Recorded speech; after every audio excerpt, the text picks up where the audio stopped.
જેલના ઊંચા દરવાજા અને લોખંડના સળિયાઓ પાછળ સામાન્ય રીતે અંધકાર, પસ્તાવો અને એકલતાની કલ્પના ઊભી થાય છે. પરંતુ રાજ્યના નાયબ મુખ્યમંત્રી હર્ષ સંઘવીના નેતૃત્વમાં અને રાજ્યના પોલીસ વડા ડૉક્ટર KLN રાવના માર્ગદર્શન હેઠળ રાજ્યની જેલોમાં શિક્ષણ દ્વારા પુનઃવસનનું પ્રેરણાદાયક ચિત્ર સામે આવ્યું છે. આ વર્ષે રાજ્યની વિવિધ જેલોમાં રહેલા કુલ 44 બંદીવાનોએ ધોરણ 10 અને ધોરણ 12ની બોર્ડ પરીક્ષામાં સફળતા મેળવી છે, જેમાં ધોરણ 10માં 22 અને ધોરણ 12માં 22 બંદીવાનો પાસ થયા છે. જેલ પ્રશાસનની મહેનત, માર્ગદર્શન અને માનવીય અભિગમના કારણે બંદીવાનોના અંધકારમય જીવનમાં શિક્ષણથી જ્ઞાનનો પ્રકાશ ફેલાયો છે. જેલ વિભાગ દ્વારા બંદીવાનોને પરીક્ષાના ફોર્મ ભરાવવાથી લઈને પુસ્તકો, અભ્યાસ સામગ્રી અને વિવિધ વિષયોના વર્ગો સુધીની તમામ સુવિધા ઉપલબ્ધ કરાવવામાં આવી હતી. જેલ પરિસરમાં જ બોર્ડે પરીક્ષાના સેન્ટરની વ્યવસ્થા કરાતા બંદીવાનોને અનુકૂળ વાતાવરણ મળ્યું હતું. બેરેકની અંદર બેઠા હતા અને રેડિયોની અંદર એનાઉન્સ કરવામાં આવ્યું કે ભાઈ જેને પરીક્ષા આપવી હોય તો તમે એના માટે ફોર્મ ભરી શકો તમે. તો પછી મને એમ થયું કે ભાઈ 12માની પરીક્ષા આપી દઉં, તો પછી એનું ફોર્મ ભરાવડાવ્યું અને બધા સાહેબોનો સાથ સહકાર બહુ સારો મળી આપ્યો. તૈયારી કરવા માટે એમના લોકોને લાઇબ્રેરીમાં એકાંતમાં શીખવાડવામાં આવતું, ભણાવવા માટે અહીંયા લઈએ હતા. ભણાવવા માટે ટોટલી જે અમને જે પુસ્તકો, ચોપડાઓ હતી જે સુવિધા આપવામાં આવે એ બધી ટોટલી સુવિધાઓ અમને આપી અને બહુ સારો સાથ સહકાર મળી લ્યો અમને. અહીંયા જ્યારે આવ્યો ત્યારે હું ઘણો ડિપ્રેશનમાં હતો અને ઘણું બધું મને અહીંયાથી શીખવા મળ્યું. ખાસ કરીને SP સર ગૌરવ અગ્રવાલ સાહેબ એમને બહુ સપોર્ટ કર્યો છે મને, કેમ કે આગળ મારે જે અભ્યાસ કરવાનો હતો એ મને મોટિવેશન કર્યો સાહેબે કે આગળ તું કંઈક અભ્યાસ કર, આગળ તું કંઈક વધ.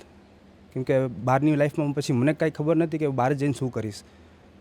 અહીંથી જ ખબર પડી કે બારે હવે કંઈક ચાન્સ છે મારા, હું અહીંયા જ કંઈક કરી શકું છું.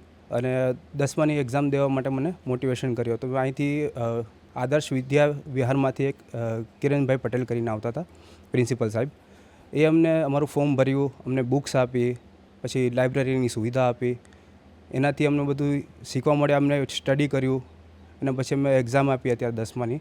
અને 10માની એક્ઝામમાં હું પાસ થઈ ગયો છું. અહીંયા સિંગિંગની ક્લાસ પણ થઈ છે, એ પણ મેં જોઈન કર્યા છે અત્યારે હાલમાં. અને બહાર નીકળીશ હું સિંગર બનીને આવીશ બહાર, જ્યારે પણ નીકળીશ ત્યારે. જેલ પ્રશાસન દ્વારા બંદીવાનો માટે આધુનિક લાઇબ્રેરીની પણ વ્યવસ્થા કરવામાં આવી છે. પુસ્તકો ઉપરાંત ઓડિયો બુકની સુવિધા પણ ઉપલબ્ધ કરાવવામાં આવી છે. પુસ્તકો બંદીવાનોના જીવનમાં સકારાત્મક વિચારસરણી અને આત્મવિશ્વાસ વિકસાવવામાં મદદરૂપ બની રહે છે. જેલ વિભાગ દ્વારા નિયમિત રીતે વિશેષ લેક્ચર્સનું આયોજન કરવામાં આવે છે, જેમાં શાળા કોલેજના શિક્ષકો અને વિષય નિષ્ણાંતો જેલની અંદર આવીને બંદીવાનોને માર્ગદર્શન આપે છે.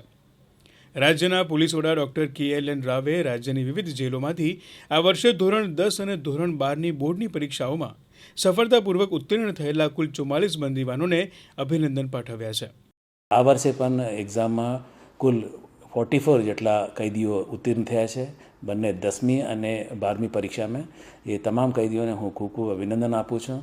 એ લોકોએ જે એને ભૂતકાળ છે એનાથી આગળ વધીને એને ડિપ્રેશનને સામે કરીને અને એક અભ્યાસક્રમનું એ ચાલુ રાખ્યું છે, એ બદલ ખૂબ ખૂબ એ લોકોને અભિનંદન આપું છું.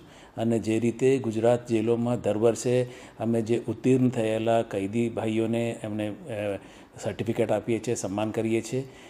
અને એમના બાળકોને પણ જે સરકારના નિયમો મુજબ જે સરકારી કર્મચારીના બાળકોને આપણે તેજસ્વી બાળકોને આપણે ઇનામ આપીએ છીએ, એ જ રીતે કૈદીઓના બાળકોને પણ અમે પ્રોત્સાહિત રૂપ તરીકે અમે ઇનામ આપીએ છીએ. આ 44 બંદીવાનોની સફળતા માત્ર પરીક્ષાનું પરિણામ નથી, પરંતુ જીવનમાં પરિવર્તન લાવવાની શક્તિ ધરાવતા શિક્ષણનું જીવંત ઉદાહરણ છે. જેલ પ્રશાસનનો આ પ્રયાસ સમાજને પુનઃવસનનો એક સંવેદનશીલ અને હૃદયસ્પર્શી માર્ગ બતાવે છે.